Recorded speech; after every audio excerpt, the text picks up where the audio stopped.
So let's start today with a word, desperation. It's a heavy one, isn't it? It really is. It's a feeling that just sits in your gut. Right. And I want to ask you, our listener, a question, and just, really sit with it for a second. How far would you go if you were truly, properly, back against the wall, desperate?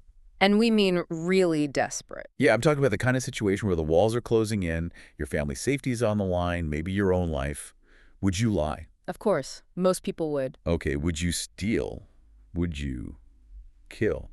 Would you walk into what you know is a lion's den disguised as a sheep, or, in the case of our story today, disguised as a master chef, just to see another sunrise? It's really the ultimate question of our nature, isn't it? When all the polite layers of society are stripped away by debt and by fear, what's actually left of a person? That is exactly the question at the heart of what we're exploring today. And we are looking at a story that pushes that question to its absolute, most grotesque breaking point.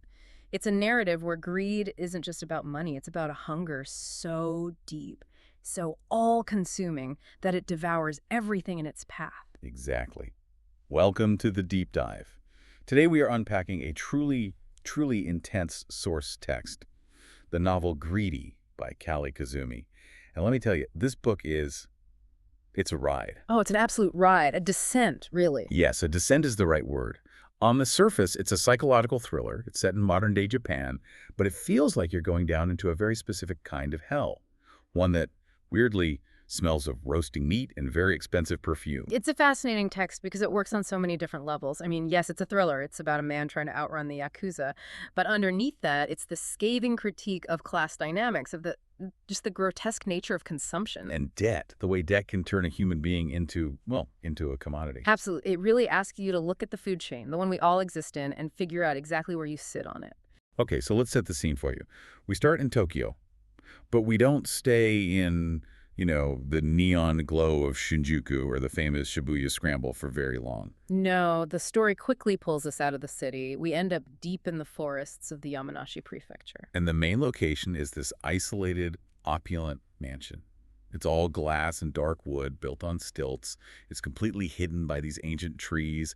It's the perfect setting for a gothic horror story, but with a very strange culinary twist. And our guide into this world, our protagonist, is a man named Ed Cook. Ed Cook. And yes, the irony of that last name is not lost on anyone in this story. It's almost a little too on the nose. It really is, especially given the role he's about to try and play. So let's meet Ed. He's a British expat living in Tokyo.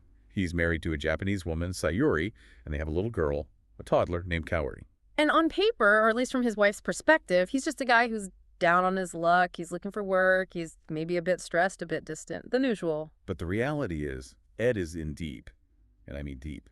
Ed's a classic tragic hero in the sense that his fatal flaw is just right there in the open from page one. He's a gambling addict. And this isn't just, a hobby that's gotten a little out of hand. No, this is a full-blown pathology. Pachinko parlors, horse racing, offshore casinos on his phone. He has gambled away everything, his daughter's tuition fund, their car, all of it. And when all the legitimate sources of money dried up, he turned to the only people who would still lend to him, the Yakuza. Specifically, a boss named Isamu Ikagi. And we should be really clear here. These are not friendly loan sharks who just send you some sternly worded letters. Not at all. We learned very early on that Ed has been beaten. He has broken ribs, bruises he has to hide from his wife by wearing long-sleeve shirts in the middle of a Tokyo summer. He's been directly threatened with losing his pinky finger. And there's this chilling little rumor that gets mentioned in the first chapter about a guy they call Missing Ricky. Yeah, Missing Ricky, who apparently ended up at the bottom of the Sumida River. And that is Ed's future if he doesn't come up with a huge amount of cash and fast. That physical threat is so crucial because it explains his malleability later on. Pain is a powerful motivator. It really is. So he's physically broken, he's psychologically cornered, and on top of all that, he feels this intense, crushing guilt for failing his wife, Sayuri. She has no idea. She thinks he's just struggling to find a normal sales job. He's living this double life before the main plot even kicks into gear. The pressure cooker is already whistling like crazy. Which is when the opportunity appears. Right. So Ed is sitting at his tiny desk, just stewing in this despair, popping painkillers for his ribs, and he sees it, a job ad in a local paper. The title is just 2 words, innovative and unusual. Normally you just scroll right past that. Sounds like a scam. Totally. Yeah. But for some reason, Ed stops. And the ad itself is just a masterclass in subtle red flags. It's so well written, it asks for a private chef for a high-profile businesswoman, but then it says, and this is the bizarre part, no professional training required. Which, for a high-paying job, is insane. But then it asks for a knack for flavoring and an experimental disposition. It's so specific. And then the pay. The pay, 1 million yen per day. Which is an astronomical amount of money. It's life-changing money for Ed. And then it says 2 million yen just for the trial weekend alone. That's enough to pay off the immediate crippling interest to the Yakuza and, keep his fingers attached to his hand. It is the literal lifeline he's been praying for. But of course, there's a catch. There's always a catch. It requires absolute discretion. You have to sign an NDA. And the ad hints that the character of the applicant is just as important as their cooking. It's basically designed to attract someone desperate. It's filtering for a very specific type of person, someone who is willing to bend the rules, someone who won't ask too many questions. Which is Ed, to a T. He's desperate, and he is more than willing to bend the rules. But here's the thing. He isn't a chef. Not even close. He worked as a fryer in a fast food place. Yeah, and a sous chef at some chain restaurants back in the UK, but that was years ago. Yeah. He is not fine dining material. He doesn't know a roux from a reduction. But he lies. He just fabricates an entire CV. He claims he's this private chef extraordinaire, and he sends it off. It's his biggest gamble yet. And it's this lie that sets everything in motion. And this is really where the theme of performance kicks in, isn't it? He's already performing the role of a capable husband and provider for his wife. Now he has to perform the role of a master chef for this mysterious employer. He's just layering lies on top of lies. He's building a house of cards in the middle of a hurricane. Okay, so let's get into part one, the interview and the fortress. Ed gets the invite. He has to travel out to this isolated mansion in Yamanashi. And the description of this place, it really looms over you as you read it. It does. It's this glass and wood structure on stilts, and it just sort of juts out of the forest, and the atmosphere is just silence. Yeah. An unnatural silence. And just to really set the mood, Yeah. as he's walking up this long, winding driveway, he hears a scream from the woods. Which is immediately dismissed as a fox. Right. A fox, that's what he's told. Okay. But he is completely spooked. And speaking of who told him that, we have to talk about the first character he meets. Roderick. Roderick Bauer, the housekeeper. He's the gatekeeper to this entire world. He's German. He's described as stoic, always dressed in black. And we learn he's worked for the owner for 40 years, since he was 13 years old. Think about that. 40 years of loyalty. He's the institutional memory of that house. He knows where all the bodies are buried, and maybe that's not just a metaphor, and he seems completely desensitized to whatever goes on there. He's the perfect bureaucratic enabler of evil. He just does his job, no questions asked. And then we finally meet the lady of the house, Hazeline Yamamoto. What a character. She's a fascinating antagonist. She's Hafuso, half British, half Japanese, and she's the widow of a billionaire. She's eccentric, always draped in these flowing beige luxury fabrics. And she's always cradling this small white dog named Momo. Who seems to hate everyone and everything, especially Ed. Right. And she has this aura about her. It's a mixture of profound boredom and this intense, almost predatory focus. And the moment Ed walks in, the scene is almost comedic. Right. Because he's wearing this ridiculous polyester chef costume he bought at a party shop. He didn't have real chef's whites. The package literally said, Master Chef, adult male. You can just picture it. It probably crinkles when he walks. It smells like cheap plastic. And it just highlights the class disparity immediately. Hazeline in her silk and cashmere, and Ed in his polyester costume. She spots it instantly, of course. She knows he's a fraud from the second he walks in. But, and this is the absolute key to the whole story, she doesn't kick him out. No. Instead, she looks at him and she asks him a very, very specific question. She asks, do you need this job? That moment gives you chills. It's the real interview question. And Ed, for just a second, he drops the act. The whole master chef persona just melts away and he stammers, I fing need this job. And that's what gets him hired for the trial. Not his fake CV, not his cooking, his desperation. So why? Why does she want someone desperate? Because desperation creates complicity. A desperate man doesn't ask questions. A desperate man doesn't look too closely at what's in the kitchen bin. He's malleable. Exactly. She even tells him that explicitly. She says she doesn't want Michelin stars. She wants someone malleable. She's not looking for a cook. She's looking for an accomplice. And during this same interview, we get our first real glimpse into her philosophy on food. And it is intense. That's one word for it. She tells him this whole backstory about how she used to have body dysmorphia, how she starved herself for years to fit into these strict Japanese beauty standards. But then after her husband died, she had this epiphany. Her words were, "I was absolutely famished." And that one line tells you everything. Her entire relationship with food now is about power. It's about reclaiming her agency. Her new mantra is devour without guilt. For her, eating isn't just about fuel for the body. It is pleasure. It is power. It is a sensory experience that validates her very existence. But the way the book describes it, the way she reacts to the sight of raw meat, the way she later sucks a small cut on Ed's finger, it's predatory. It completely blurs the line between culinary appreciation and just carnal hunger. She views the entire world as a collection of things to be consumed. It's grotesque, but you're right, it's also weirdly compelling. You can't look away. So Ed is in. He's got the trial. He has to survive a weekend, 2 days, 3 meals. If he passes, he gets the 2 million yen. If he fails, oh, it's back to the Yakuza and missing Ricky. Let's break down the first culinary test, lunch. Okay, so Ed is in a full-blown panic. He's in this state-of-the-art kitchen surrounded by ingredients he barely recognizes. He finds a duck breast, or canard, as Hazeline pointedly calls it. He has no idea what to do, so he has to improvise. He remembers his mom used to make duck with plum sauce back in England. But there are no plums. So he finds a jar of jam, Japanese plum jam. He decides to just go for it. He roasts some turmeric potatoes, makes some soy ginger asparagus. It's this chaotic mashup. It's a complete fusion disaster on paper, right? It's British Sunday roast meets Japanese pantry staples. Exactly.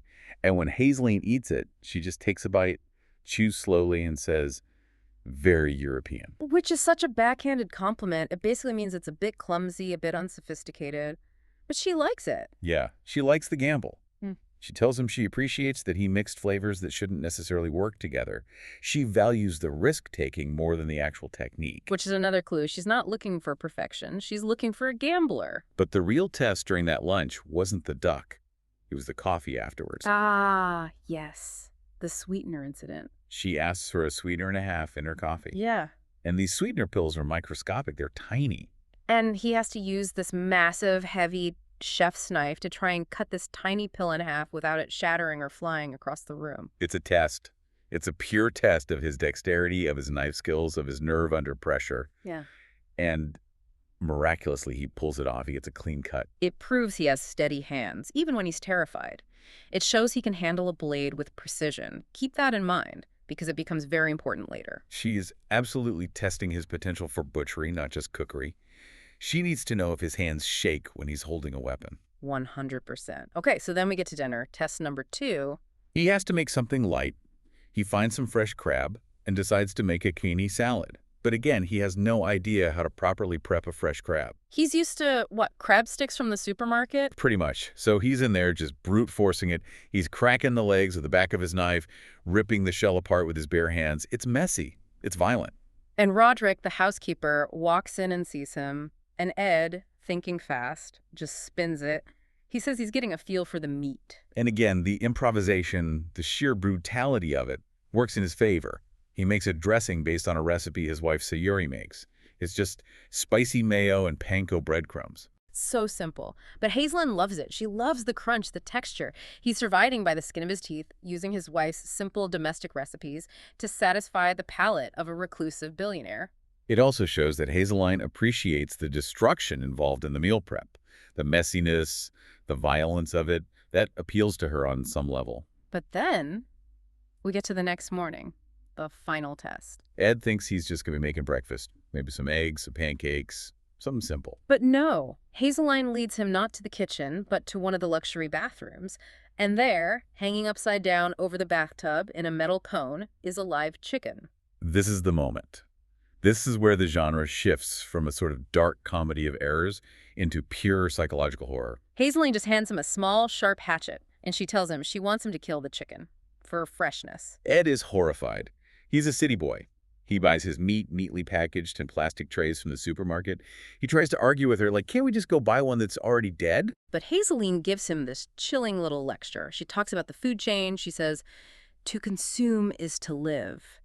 She asks him, do you think cavemen hesitated before they killed their dinner? She's deliberately stripping away that societal buffer that we all have between the act of killing an animal and the act of eating it. She wants to see if Ed can cross that line. Can he take a life, even an animal's life, for money? Because if he can kill a chicken for 2 million yen, what else can he be convinced to do? She is vetting him for the much darker work that is to come. And Ed, he just stands there. He looks at this poor, terrified bird. He thinks of the Yakuza. He thinks of the debt collector's fists. He thinks about his daughter, Kaori, and he swings the hatchet. And that single swing of the blade is the seal on his contract. He has just sold a piece of his morality for his family's safety. He gets the job. He takes the cash. He pays the first installment to the Yakuza, and he lies to his wife, Sayuri, about where the money came from. He tells her it was an advance on a sales commission. He thinks he's saved his family, but in reality, he's just stepped out of the frying pan and into a much, much darker fire. He's proven he can kill for cash. Okay, so let's fast forward a little bit. Ed is now the official private chef. He's making 1 million yen a day. He's feeling good. He's feeling powerful for the first time in years. And to celebrate his official hiring, Hazeline invites him out to dinner. Right. She invites him and Roderick to a place called Untamed Teppanyaki. The name alone tells you everything you need to know, doesn't it? Untamed. It suggests a total lack of restraint. And this scene is so pivotal because it's basically Ed's initiation ceremony. He's being formally inducted into Hazeline's world of extreme consumption. It's an exclusive restaurant with no sign on the door. You just have to know it's there. And the menu is just wild. Pickled crocodile, fried crickets, python, alpaca. It's a list of things most people would never even consider eating. And Hazeline and Roderick are completely in their element. They order the lobster, and the chef brings out this live lobster and just throws it right onto the hot teppanyaki grill. And it's still moving. It's thrashing around as it cooks. It's a horrific image. But Hazeline is delighted by it. She talks about the life force. She's not just enjoying the taste, she's getting a thrill from the visual spectacle of death. It actually excites her. And Ed is disgusted. But he eats it. He forces himself to participate. He doesn't want to seem weak or uncultured. Then there's the python. He orders it specifically to try and impress her. The book describes it as bland and rubbery. He doesn't enjoy it at all. But later, when he meets up with some of his old friends, guys he used to work with who are still broke and struggling, he lies. He tells them it was the best thing he ever ate. He's becoming like her. He's Yeah. adopting that mask of exclusivity and superior taste. He's assimilating. He's consciously separating himself from his common past and trying to align himself with this predator class. But the tragedy is, he's still a victim. He absolutely is. Because in that moment of feeling powerful and flush with cash, he relapses. He takes that feeling of invincibility and he goes and bets on a horse named Black Thunder.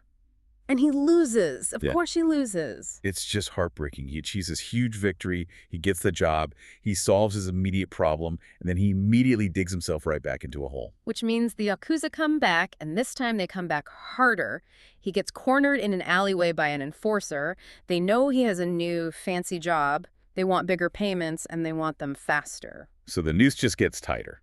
And this leads to a really important revelation involving Nakamura, who is Hazeline's driver. Up until this point, Ed thinks he's the only one who's in a bind.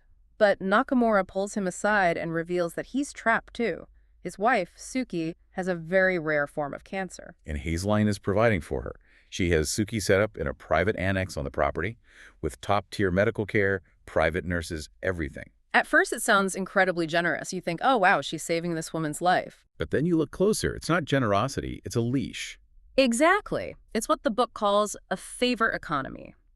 Nakamura is bound to Hazeline by his wife's very life. He can never leave. He can never speak out against her. His loyalty has been bought and paid for with medical equipment and expensive drugs. It establishes this pattern. Everyone who works in that house, Roderick, who's been there since he was a child, Nakamura, whose wife is dying, and now Ed, with his gambling debts, is armed by Hazeline through their own specific desperation. She collects people the same way she collects exotic ingredients for her meals. They are assets to be used. And there are much, much darker things happening in that house than just, predatory employee retention schemes. We have to talk about the dream. The dream sequence, yes. This is a turning point. Ed wakes up around 2 in the morning. He's thirsty, gets up for a glass of water. And he hears this noise, a sort of animalistic grunting sound coming from down the hall. He creeps down the hallway towards Roderick's room, and he peeks through the crack in the door, and he sees Hazeline and Roderick. And they are naked.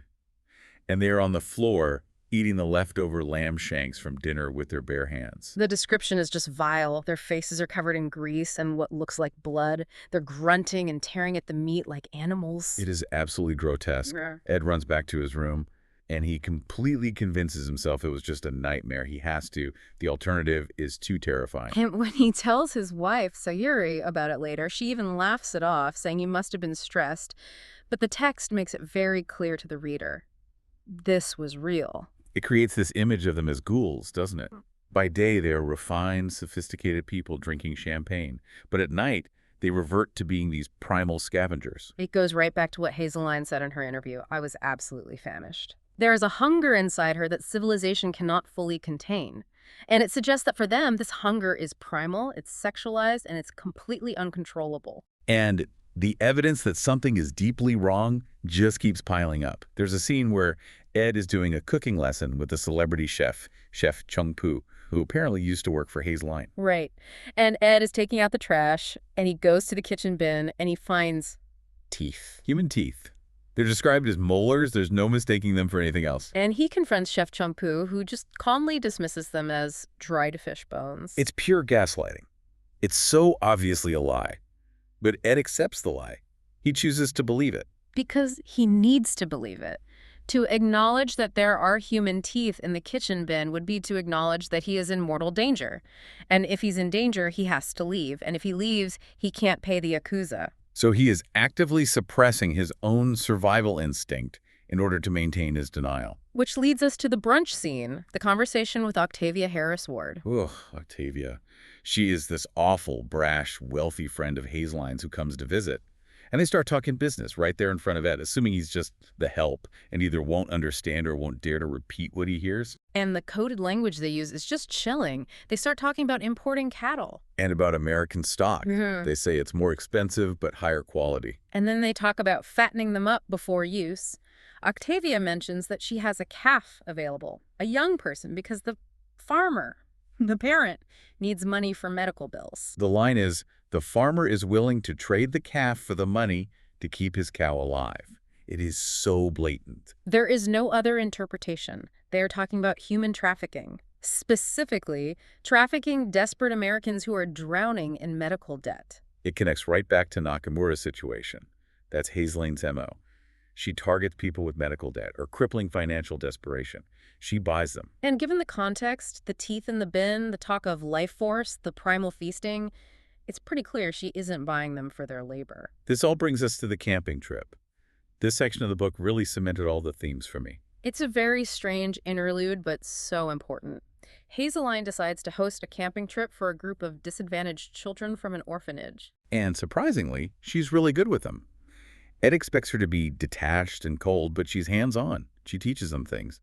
And the kids give her a nickname. They call her Yama-uba. Which is such a perfect detail. Yama-uba is a figure from Japanese folklore, a mountain witch. And in some stories, she's a nurturing figure who cares for lost children. But in other stories, she eats them. She is both the provider and the consumer. The duality is terrifying, and it's the perfect moniker for Hazeline. There's a scene during the trip where Roderick teaches the kids how to make simple tracks, and they actually catch a pheasant. And Hazeline's first instinct is to kill it and eat it right there in front of them. She wants to teach them a lesson about survival. She wants to normalize the consumption of life for these children. She wants them to understand that in her world, the strong eat the weak. But the kids start crying, they're screaming for her to let it go, and she finally relents. But she's disappointed, you can tell. She wants to corrupt their innocence with her reality. And then that night, sitting around the campfire, she tells them a story, the Aztec story. And this feels like the skeleton key to the entire book. Absolutely. She frames it as a true, scary story. She tells the children about how the ancient Aztecs believed they had to sacrifice humans to repay the gods for the gift of life. But then she adds her own little twist to the history. She says that wealthy Aztecs would buy people, slaves, prisoners, to be sacrificed in their name, and after the sacrifice, they would eat the victim. Why? To absorb their life force. Mm-hmm. She tells these little kids that by doing this, the wealthy Aztecs became living gods who could play without rules. Living gods who play without rules. That's not a history lesson. That is Hazeline's personal manifesto. 100%. She believes that by consuming life, specifically the life of the young, the healthy, the desperate, she can transcend her own mortality. She's getting older, she's lost her husband, she feels her power waning. Cannibalism, in her twisted worldview, is the ultimate biohack. It is the ultimate form of consumption, of asserting dominance over the world. Which leads us to the terrifying final act of the story, the arrival of the import. Ellie. A teenage girl named Ellie arrives from America.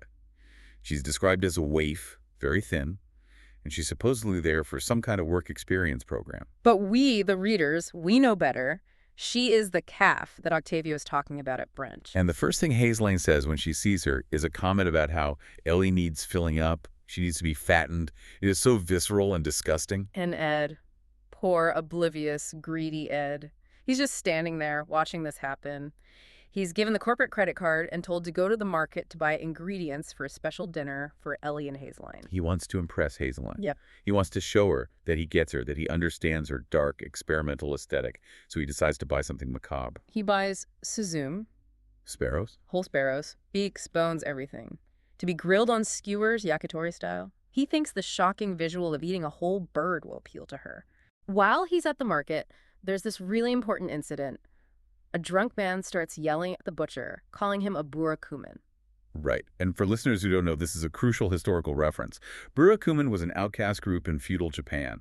They were people who worked with death butchers, executioners, tanners. They were considered unclean. Ed actually defends the butcher. But the irony is just dripping from this scene. Ed is becoming burakumin himself. He is the one preparing the death. He is the one facilitating the consumption for his master. He is the executioner's assistant. So we reach the climax of our deep dive. Ed is back in that gleaming, silent kitchen.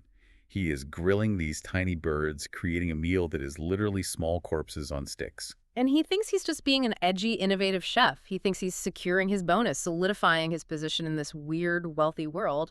But if we connect all the dots we've talked about, the Aztec story, the teeth in the bin, the cattle conversation, the medical equipment in the annex, the naked feasting, the reality is so much more horrific.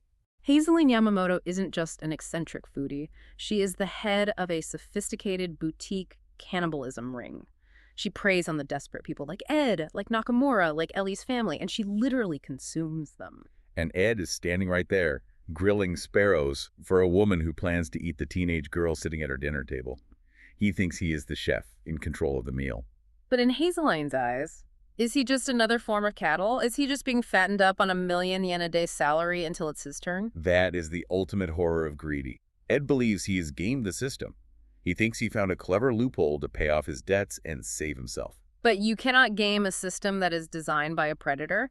He became complicit in this monstrous evil because he was too greedy for money, for safety, for status, to look at the truth that was right in front of him. He was too busy feeding the beast to realize it would eventually turn on him. It's a terrifying look at how debt can compromise our humanity, isn't it? It's a slippery slope.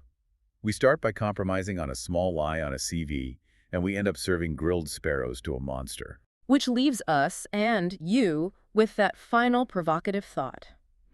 In a world where everyone is hungry for something, whether it's money or status or youth or just simple survival, who ends up holding the fork and who ends up on the plate? I am definitely going to be thinking about that for a long time, especially the next time I see Chef's Special on a menu. That is all for this deep dive into greedy. Thanks for listening. Stay hungry, but maybe be a little more careful about what you choose to eat.